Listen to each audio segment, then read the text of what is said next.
Hi, friends. So, today I'm here again with you to present the second part of Sense and Sensibility, the novel by Jane Austen. By second part, I mean the fourth, fifth, and sixth chapters. That is the way I'm presenting to you. That is, every part consists of three chapters from the original novel. Friends, whether you like it or do not like it, whatever are your feelings, please do express them in the comments. Please subscribe to my channel. So therefore, beginning now, the second part, that is the fourth, fifth, and sixth chapters from the novel Sense and Sensibility by Jane Austen. Beginning now. "What a pity it is, Eleanor," said Marian, "that Edward should have no taste for drawing." "No taste for drawing?" replied Eleanor. "Why should you think so? He does not draw himself, indeed, but he has great pleasure in seeing the performances of other people, and I assure you he is by no means deficient in natural taste. Though he has not had opportunities of improving it, had he ever been in the way of learning, I think he would have drawn very well. He distrusts his own judgment in such matters so much that he is always unwilling to give his opinion on any picture. But he has an innate propriety and simplicity of taste which in general direct him perfectly right."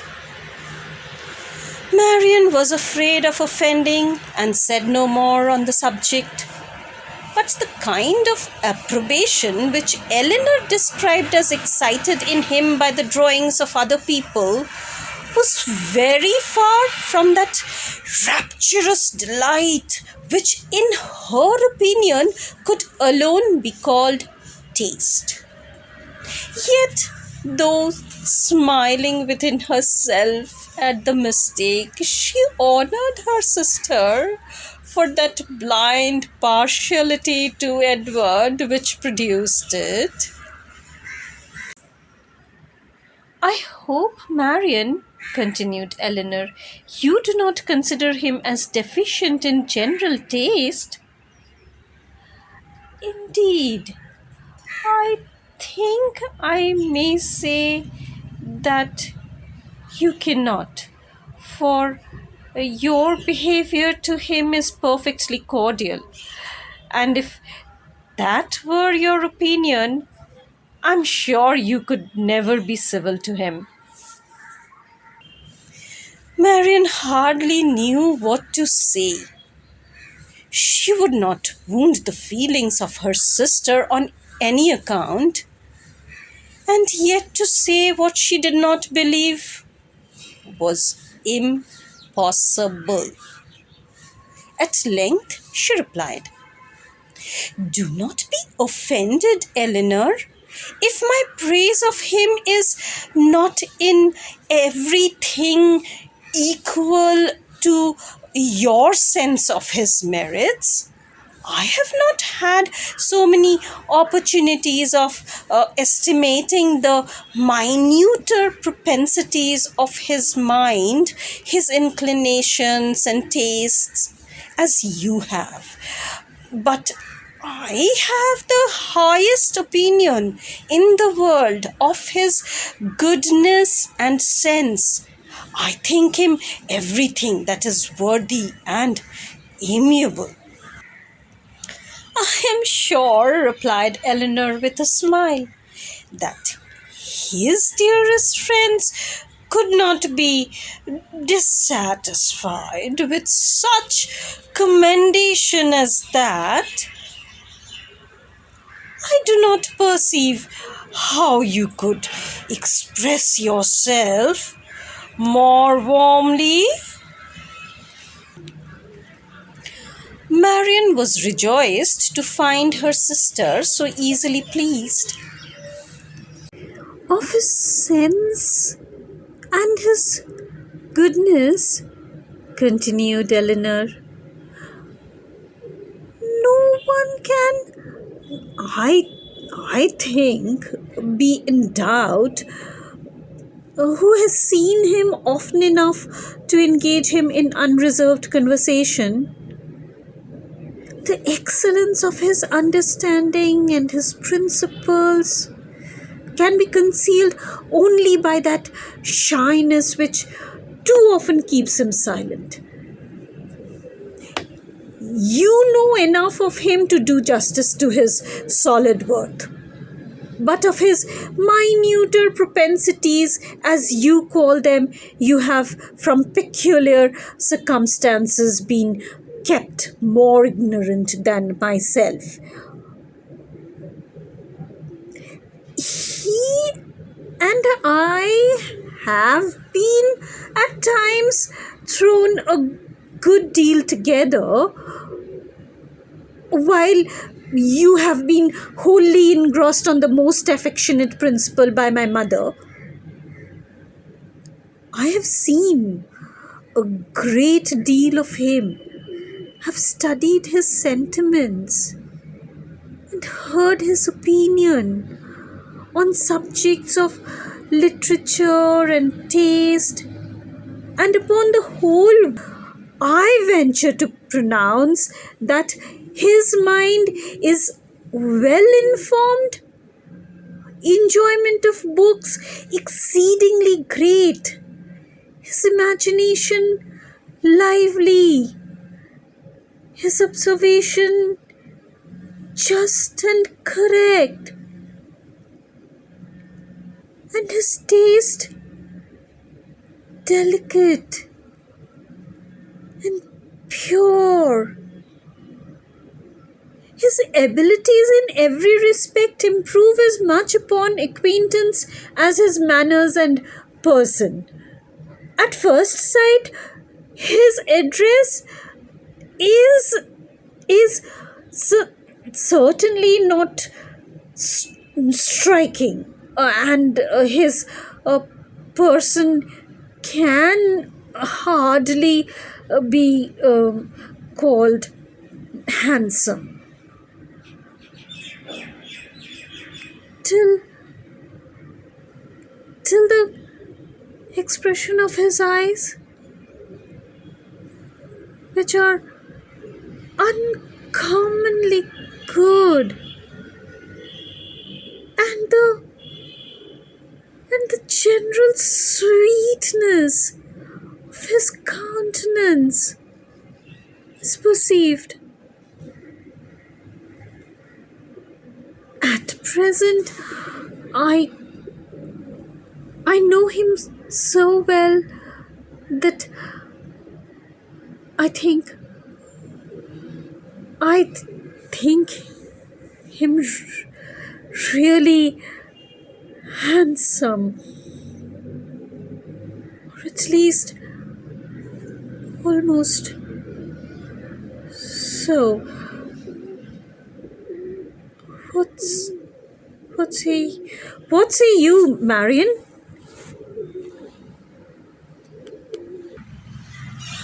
I shall very soon think him handsome, Eleanor, if I do not now. When you tell me to love him as a brother, I shall no more see imperfection in his face than I now do in his heart. Eleanor started at this declaration and was sorry for the warmth she had been betrayed into in speaking of him. She felt that Edward stood very high in her opinion. She believed the regard to be mutual, but she required greater certainty of it to make Marian's conviction of their attachment agreeable to her. She knew that what Marian and her mother conjectured one moment, they believed the next, that with them, to wish was to hope, and to hope was to expect. She tried to explain the real state of the case to her sister. "I do not attempt to deny," said she, "that I think very highly of him, that I greatly esteem, that I like him." Marian here burst forth with indignation. "Esteem? Like him? Cold-hearted Eleanor! Oh, worse than cold-hearted! Ashamed of being otherwise! Use those words again, and I will leave the room this moment."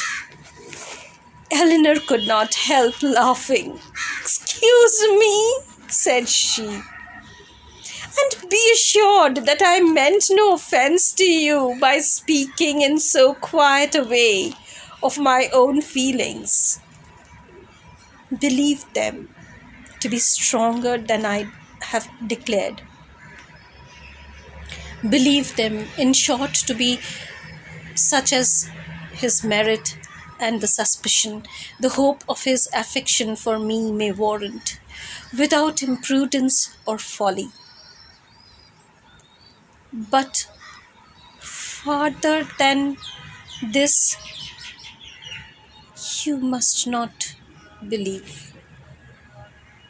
I am by no means assured of his regard for me. There are moments when the extent of it seems doubtful, and till his sentiments are fully known, you cannot wonder at my wishing to avoid any encouragement of my own partiality by believing or calling it more than it is. In my heart, I feel little, scarcely any doubt of his preference. But there are other points to be considered besides his inclination. He is very far from being independent. What his mother really is, we cannot know. But from Fanny's occasional mention of her conduct and opinions, we have never been disposed to think her amiable. And I am very much mistaken if Edward is not himself aware that there would be many difficulties in his way if he were to wish to marry a woman who had not either a great fortune or high rank. Marian was astonished to find how much the imagination of her mother and herself had outstripped the truth. "And you really are not engaged to him?" said she. "Yet it certainly soon will happen. But two advantages will proceed from this delay.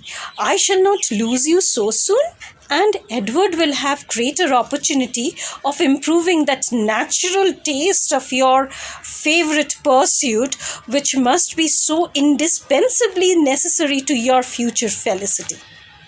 Oh, if he should be so far stimulated by your genius as to learn to draw himself, how delightful it would be. Eleanor had given her real opinion to her sister. She could not consider her partiality for Edward in so prosperous a state as Marian had believed it. There was at times a want of spirits about him which, if it did not denote indifference, spoke a something almost as un, unpromising. A doubt of her regard, supposing him to feel it, need not give him more than inquietude. It would not be likely to produce that dejection of mind which frequently attended him. A more reasonable cause might be found in the dependent situation which forbade the indulgence of his affection.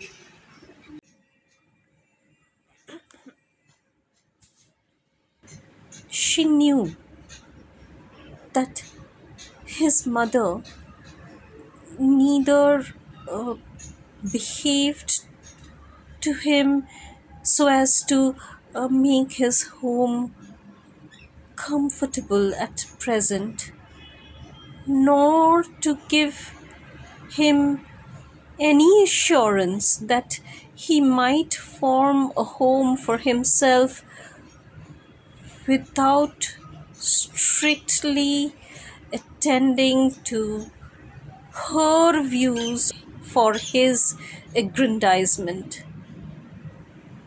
With such a knowledge as this,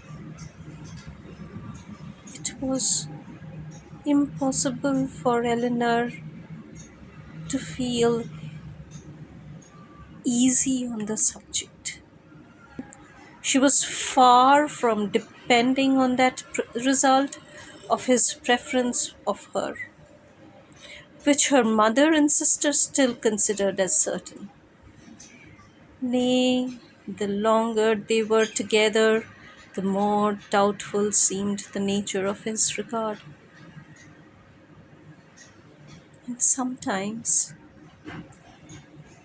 for a few painful minutes, she believed it to be no more than friendship.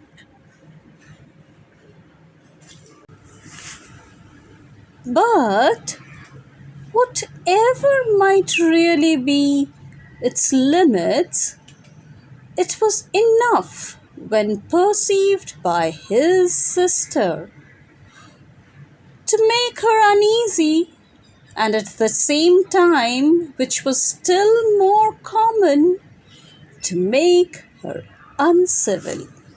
She took the first opportunity of affronting her mother in law on the occasion, talking to her so expressively of her brother's great expectations, of Mrs. Ferrars's resolution that both her sons should marry well, and of the danger attending any young woman who attempted to draw him in. That Mrs. Dashwood could neither pretend to be unconscious nor endeavour to be calm. She gave her an answer which marked her contempt and instantly left the room, resolving that whatever might be the inconvenience or expense of so sudden a removal, her beloved Eleanor should not be exposed another week to such insinuations. In this state of her spirits, a letter was delivered to her from the post. which contained a proposal particularly well timed. It was the offer of a small house on very easy terms belonging to a relation of her own, a gentleman of consequence and property in Devonshire. The letter was from this gentleman himself and written in the true spirit of friendly accommodation. He understood that she was in need of a dwelling, and though the house he now offered her was merely a cottage, he assured her that everything should be done to it which she might think necessary if the situation pleased her. He earnestly pressed her, after giving the particulars of the house and garden, to come with her daughters to Barton Park, the place of his own residence, from whence she might judge herself whether Barton Cottage, for the houses were in the same parish, could by any alteration be made comfortable to her. He seemed really anxious to accommodate them, and the whole of his letter was written in so friendly a style as could not fail of giving pleasure to his cousin, more especially at a moment when she was suffering under the cold and unfeeling behavior of her nearer connections. She needed no time for deliberation or inquiry. Her resolution was formed as she read. The situation of Barton, in a county so far distant from Sussex as Devonshire, which but a few hours before would have been a sufficient objection to outweigh every possible advantage belonging to the place, was now its first recommendation. To quit the neighborhood of Norland was no longer an evil, it was an object of desire. It was a blessing in comparison of the misery of continuing her daughter in law's guest. And to remove forever from the beloved place would be less painful than to inhabit or visit it while such a woman was its mistress. She instantly wrote Sir John Middleton her acknowledgement of his kindness and her acceptance of his proposal, and then hastened to shew both letters to her daughters that she might be secure of their approbation before her answer was sent. Eleanor had always thought it would be more prudent for them to settle at some distance from Norland than immediately amongst their present acquaintance. On that head, therefore, it was not for her to oppose her mother's intention of removing to Devonshire. The house, too, as described by Sir John, was on so simple a scale and the rent so uncommonly moderate as to leave her no right of objection on either point. And therefore, though it was not a plan which brought any charm to her fancy, though it was a removal from the vicinity of Norland beyond her wishes, she made no attempt to dissuade her mother from sending a letter of acquiescence. No sooner was her answer dispatched than Mrs. Dashwood indulged herself in the pleasure of announcing to her son in law and his wife that she was provided with a house and should incommode them no longer than till everything were ready for her inhabiting it. They heard her with surprise. Mrs. John Dashwood said nothing, but her husband civilly hoped that she would not be settled far from Norland. She had great satisfaction in replying that she was going into Devonshire. Edward turned hastily towards her on hearing this, and, in a voice of surprise and concern, which required no explanation to her, repeated, Devonshire? Are you indeed going there? So far from hence? And to what part of it? She explained the situation. It was within 4 miles northward of Exeter. It is but a cottage, she continued, but I hope to see many of my friends in it. A room or two can easily be added, and if my friends find no difficulty in travelling so far to see me, I am sure I will find none in accommodating them.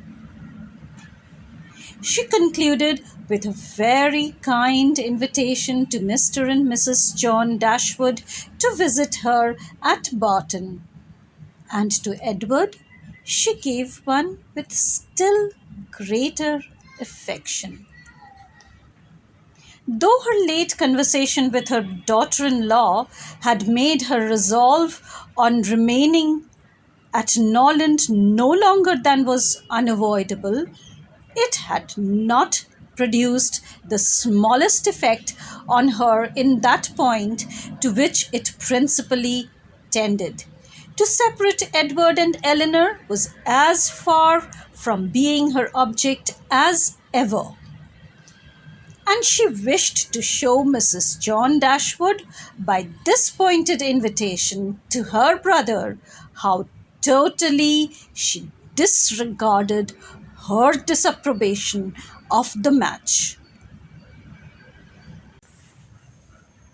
Mr. John Dashwood told his mother again and again how exceedingly sorry he was that she had taken a house at such a distance from Norland as to prevent his being of any service to her in removing her furniture. He really felt conscientiously vexed on the occasion, for the very exertion to which he had limited the performance of his promise to his father was by this arrangement rendered impracticable. The furniture was all sent around by water. It chiefly consisted of household linen, plate, china, and books, with a handsome pianoforte of Marian's. Mrs. John Dashwood saw the packages depart with a sigh.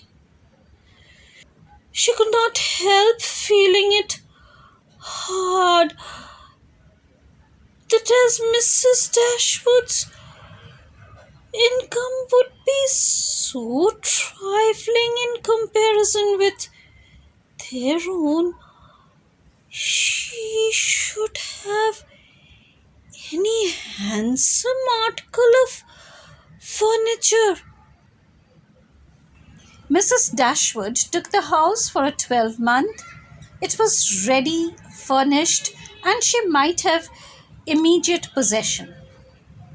No difficulty arose on either side in the agreement, and she waited only for the disposal of her effects at Norland and to determine her future household before she set off for the West.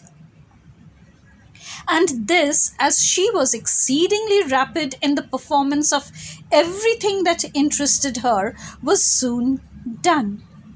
The horses which were left her by her husband had been sold soon after his death, and an opportunity now offering of disposing of her carriage, she agreed to sell that likewise at the earnest advice of her eldest daughter.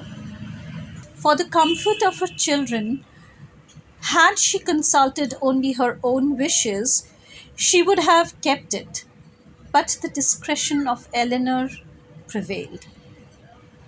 Her wisdom, too, limited the number of their servants to three: two maids and a man, with whom they were speedily provided from amongst those who had formed their establishment at Norland. The man and one of the maids were sent off immediately into Devonshire to prepare the house for their mistress's arrival. For as Lady Middleton was entirely unknown to Mrs. Dashwood, she preferred going directly to the cottage to being a visitor at Barton Park, and she relied so undoubtedly on Sir John's description of the house as to feel no curiosity to examine it herself till she entered it as her own. Her eagerness to be gone from Norland was preserved from diminution by the evident satisfaction of her daughter in law in the prospect of her removal, a satisfaction which was but feebly attempted to be concealed under a cold invitation to her to defer her departure. Now was the time when her son in law's promise to his father might, with particular propriety, be fulfilled, since he had neglected to do it on first coming to the estate. Their quitting his house might be looked on as the most suitable for its accomplishment. But Mrs. Dashwood began shortly to give over every hope of the kind, and to be convinced, from the general drift of his discourse, that his assistance extended no farther than their maintenance for 6 months at Norland.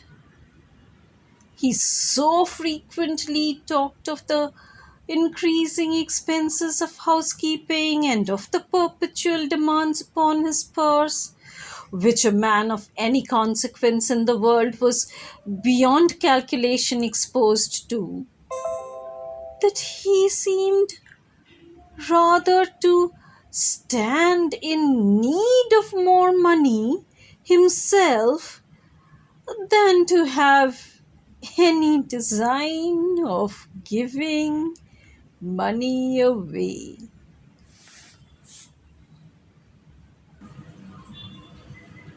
In a very few weeks from the day which brought Sir John Middleton's first letter to Norland, everything was so far settled in their future abode as to enable Mrs. Dashwood and her daughters to begin their journey.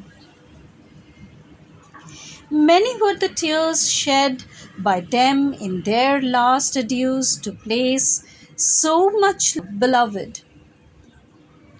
"Dear, dear Norland," said Marian, as she wandered alone before the house on the last evening of their being there, "when shall I cease to regret you? When learn to feel a home elsewhere? Oh, happy house! Could you know what I suffer in now viewing you from this spot, from whence perhaps I may view you no more. And you, ye well known trees, But you will continue the same. No leaf will decay because we are removed, nor any branch become motionless, although we can observe you no longer. No, you will continue the same, unconscious of the pleasure or the regret you occasion, and insensible of any change in those who walk under your shade. But who will remain to enjoy you?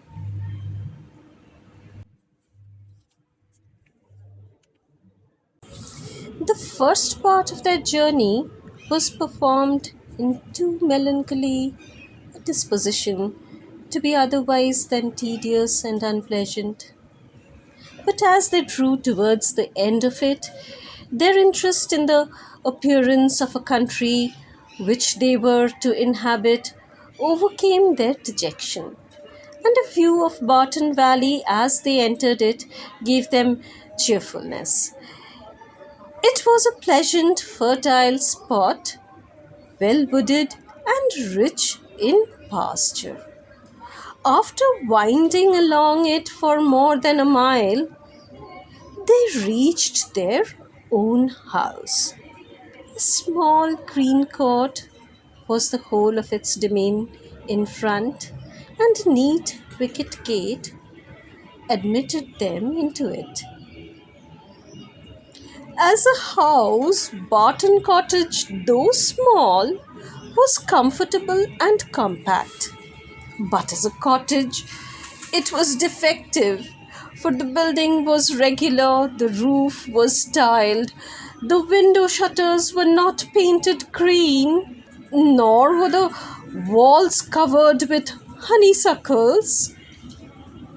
A narrow passage led directly through the house into the garden behind. On each side of the entrance was a sitting room, about 16 feet square, and beyond them were the offices and the stairs. Four bedrooms and two garrets formed the rest of the house. It had not been built many years and was in good repair.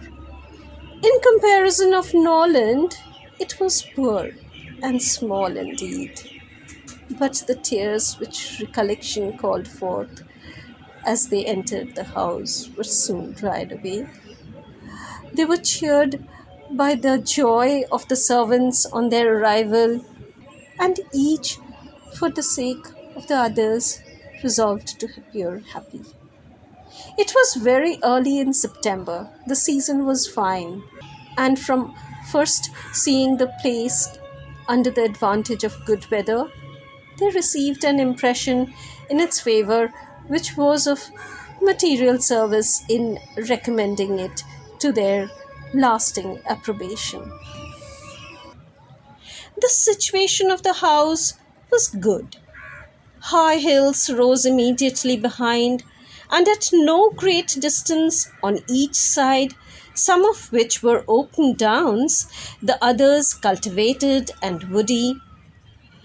The village of Barton was chiefly on one of these hills and formed a pleasant view from the cottage windows. The prospect in front was more extensive. It commanded the whole of the valley and reached into the country beyond. The hills which surrounded the cottage terminated the valley in that direction, and another name and in another course it branched out again between two of the steepest of them. With the size and furniture of the house, Mrs. Dashwood was upon the whole well satisfied.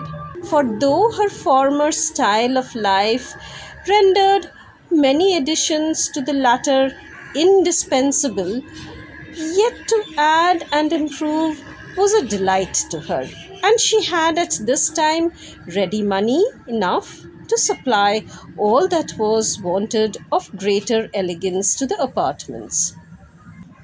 As for the house itself, to be sure, she said, it is too small for our family, but we will make ourselves tolerably comfortable for the present, as it is too late in the year for improvements.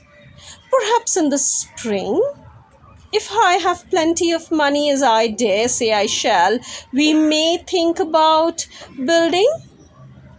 These parlors are both too small for such parties for friends as I hope to see often collected here, and I have some thoughts of throwing the passage into one of them, with perhaps a part of the other, and so leave the remainder of that other for an entrance.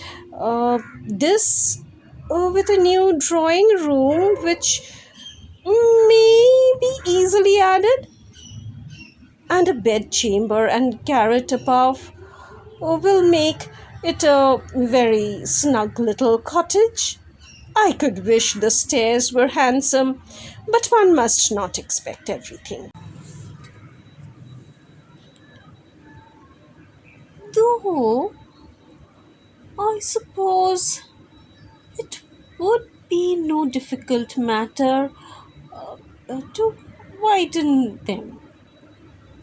I shall see how much I am beforehand with the world in the spring, and we will plan our improvements accordingly.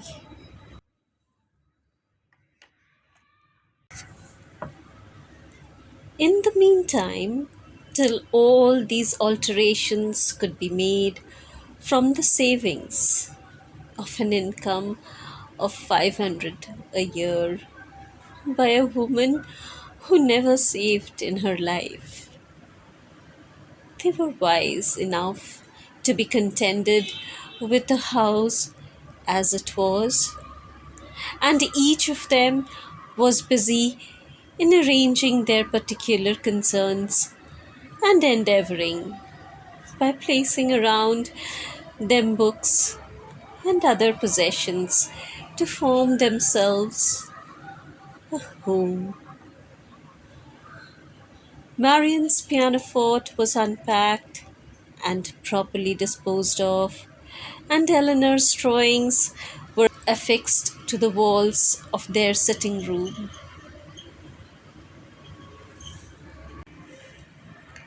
In such employments as these, they were interrupted soon after breakfast the next day by the entrance of their landlord, who called to welcome them to Barton, and to offer them every accommodation from his own house and garden, in which theirs might at present be deficient. Sir John Middleton was a good looking man about 40. He had formerly visited at Stanhill, but it was too long for his young cousins to remember. His countenance was thoroughly good humoured, and his manners were as friendly as the style of his letter. Their arrival seemed to afford him real satisfaction, and their comfort to be an object of real solicitude to him. He said much of his earnest desire of their living in the most sociable terms with his family, and pressed them so cordially to dine at Barton Park every day till they were better settled at home, that though his entreaties were carried to a point of perseverance beyond civility, they could not give offense. His kindness was not confined to words, for within an hour after he left them, a large basket full of garden stuff and fruit arrived from the park, which was followed before the end of the day by a present of game. He insisted, moreover, on conveying all their letters to and from the post for them, and would not be denied the satisfaction of sending them his newspaper every day. Lady Middleton had sent a very civil message by him, denoting her intention of waiting on Mrs. Dashwood as soon as she could be assured that her visit would be no inconvenience. And as this message was answered by an invitation equally polite, her ladyship was introduced to them the next day. They were, of course, very anxious to see a person on whom so much of their comfort at Barton must depend, and the elegance of her appearance was favourable to their wishes. Lady Middleton was not more than 6 or 7 and 20.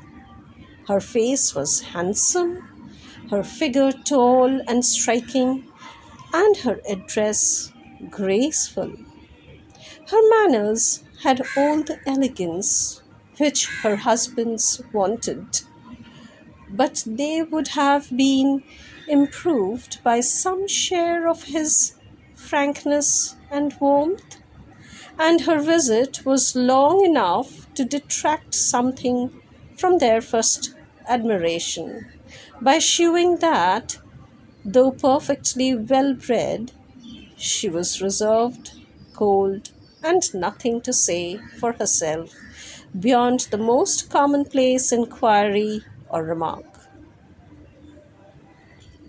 Conversation, however, was not wanted, for Sir John was very chatty, and Lady Middleton had taken the wise precaution of bringing with her their eldest child, a fine little boy about 6 years old, by which means there was one subject always to be recurred to by the ladies in case of extremity, for they had to inquire his name and age, admire his beauty, and ask him questions which his mother answered for him, while he hung about her and held down his head, to the great surprise of her ladyship, who wondered at his being so shy before company as he could make noise enough at home.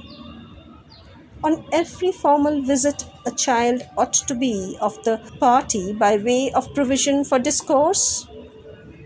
In the present case, it took up 10 minutes to determine whether the boy were most like his father or mother, and in what particular he resembled either, for of course everybody differed, and everybody was astonished at the opinion of the others.